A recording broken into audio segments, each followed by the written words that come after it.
JEE mains 2019 का ये question जहां 90% स्टूडेंट गलती कर रहे हैं और आज मैं इस क्वेश्चन को बिल्कुल स्टेप बाय स्टेप सॉल्व करके दिखाने वाला हूं बिना किसी शॉर्टकट के।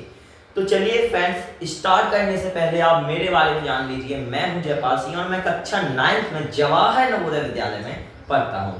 तो आइए फ्रेंड्स, समझते हैं ये क्वेश्चन को और समझेंगे नहीं ना, इसको हम रट्टा नहीं मारेंगे, हम पूरा फील करेंगे, पूरी ट्रिग्नोमेट्री के अंदर जाएंगे। कॉट इनवर्स एक्स का ये बहुत ही किलर क्वेश्चन होने वाला है, टफेस्ट क्वेश्चन है ये जेईई मेंस 2019 का। तो ये क्वेश्चन में बोला गया है all x satisfying the inequality, जो x है सैटिस्फाइंग, जो ये इनइक्वालिटी दी गई है, इस इनइक्वालिटी में कौन से x सैटिस्फाई करेंगे, कौन से x को हम रख सकेंगे, लाई इन द इंटरवल्स। ये ऑप्शन है ए बी सी डी, इनमें से कौन से इंटरवल्स में ये x की वैल्यूज दी गई है, कौन सा इंटरवल्स इस यहां पर सैटिस्फाई करेगा।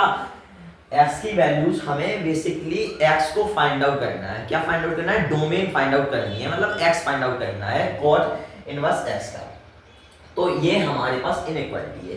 तो सबसे पहले ये इतना बड़ा कॉट इनवर्स दिख रहा है, square minus 7 cot inverse x plus 10 greater than 0, इसको थोड़ा सा छोटा करके हल्का करके लिखेंगे। ये भी बड़ा लग रहा है, डर लग रहा होगा आपको कि इतना बड़ा सवाल कैसे करेंगे। बिल्कुल अभी 1 सेकंड में इसको छोटा करेंगे। सबसे पहले जैसे हमने यहाँ पर मान लेंगे हम let x equal to cot inverse x, तो यहाँ पर है ही, तो x की जगह पर जैसे हमने मान लिया m, let m equal to cot inverse x। तो जब हमने यहाँ पर माना कि let m equal to cot inverse x, हमने माना कि m कॉट इनवर्स x है, तो अब ये इनइक्वालिटी कैसे दिखने लगी? ये इनइक्वालिटी अब दिखने लगी m square minus 7m plus 10 greater than 0। ये इनइक्वालिटी अब ऐसी दिखने लगी। तो अब आप देख रहे होंगे कि ये क्वाड्रेटिक इनइक्वालिटी है, तो इस क्वाड्रेटिक इनइक्वालिटी को सॉल्व करते हैं। सॉल्व करने में हमें कुछ नहीं, बस 5 टू का 10 होता है, तो m स्क्वायर माइनस यहाँ पर 5 टू का 10, तो 5 और 5m को और 2m को यहाँ पर जोड़ देंगे तो ये हो जाएगा 7m माइनस का 7m प्लस 10 ग्रेटर देन 0।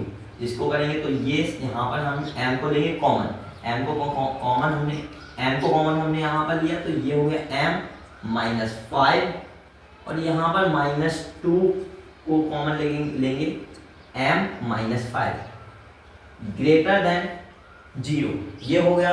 अब इसको आगे यहाँ पर सॉल्व करेंगे तो ये हो जाएगा m माइनस 2 और m माइनस 5 ग्रेटर देन 0। ये पूरी हमारी इक्वालिटी अब यहाँ पर हमें ये समझ में आ रही है। तो इसको जब हम नंबर लाइन पर रिप्रेजेंट करेंगे तो यहाँ पर जैसे हमने इस इक्वालिटी को नंबर लाइन पर रिप्रेजेंट कर मैं आपको दिखा देता हूँ।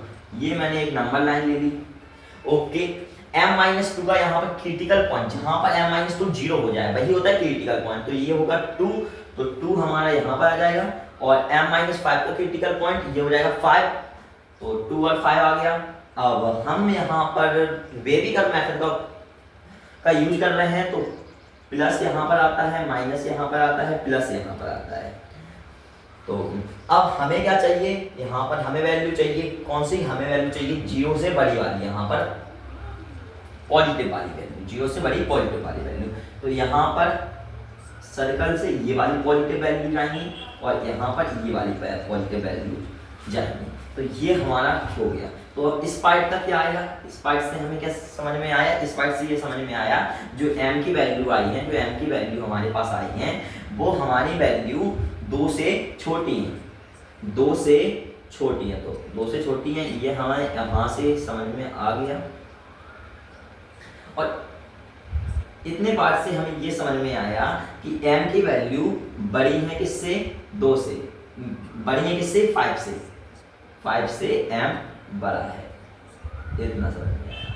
तो ये दो इनइक्वालिटी हमारे सामने बनकर आ गई हैं। तो इन दोनों इनइक्वालिटी को एक साइड करके लिख लेंगे। तो m की जगह पर हमने पहले क्या माना था? ऊपर cot इनवर्स x लेट किया था, m equal to cot inverse x। तो अब cot inverse x smaller than 2 and cot inverse x greater than 5, इसको यहाँ पर नोट डाउन करते हैं। तो cot inverse x great smaller than 2 और cot inverse x greater than 5, ये हमारा यहाँ पर हो गया। तो जब आप देखो कि cot इनवर्स x की रेंज क्या होती है, तो cot इनवर्स x की रेंज होती है हमारी, range of cot inverse x ये होती है हमारी कितनी, y यहाँ पर 0 से पाई होती है इसकी रेंज। तो पाई की वैल्यू कितनी होती है, पाई की वैल्यू 3.14 अप्रोक्सीमेटली होती है, इसकी आगे होती है। पर यहाँ पर क्या है, 5 से बड़ी है cot इनवर्स x की वैल्यू, x की वैल्यू किससे बड़ी है, 5 से बड़ी है, तो 5 से बड़ी, पर इसकी रेंज तो 3.14 तक ही है, 3.14 तक ही है, और ये हमसे कह रहा है 5 से बड़ी वैल्यू लीजिए, तो ये 5 होगा। ये तो रिजल्ट हमारा इम्पॉसिबल हो जाएगा। तो यहाँ पर 5 कोई वैल्यू ही x सेटिस्फाइंग यहाँ पर नहीं करेगी। अब बची है एक ये वाली, तो इसको जब हम आगे यहाँ पर करेंगे सॉल्व, तो ये हमारा cot इनवर्स x कौन सा है, इंक्रीजिंग फंक्शन होता है क्या डिक्रीजिंग फंक्शन होता है, obviously friend cot inverse x से डिक्रीजिंग फंक्शन होता है। तो ये हमारा हो गया x, यहाँ पर ये स्मॉलर देन था तो ग्रेटर देन हो जाएगा x, तो cot x, यहाँ पर cot 2, ये 2 था, cot 2 ये हो गया।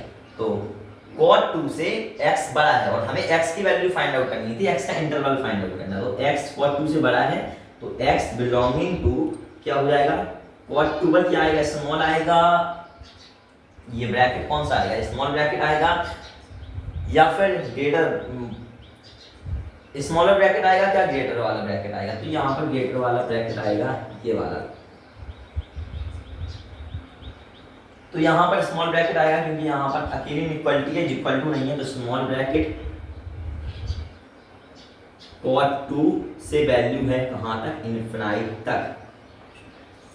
तो यही हमारे इस क्वेश्चन का आंसर हो गया। मैच कर लेते हैं ऑप्शन cot 2 से इनफिनाइट, पहले ही ऑप्शन में हमें यहाँ पर दिख गया है, टिक मार देते हैं, फर्स्ट ऑप्शन राइट।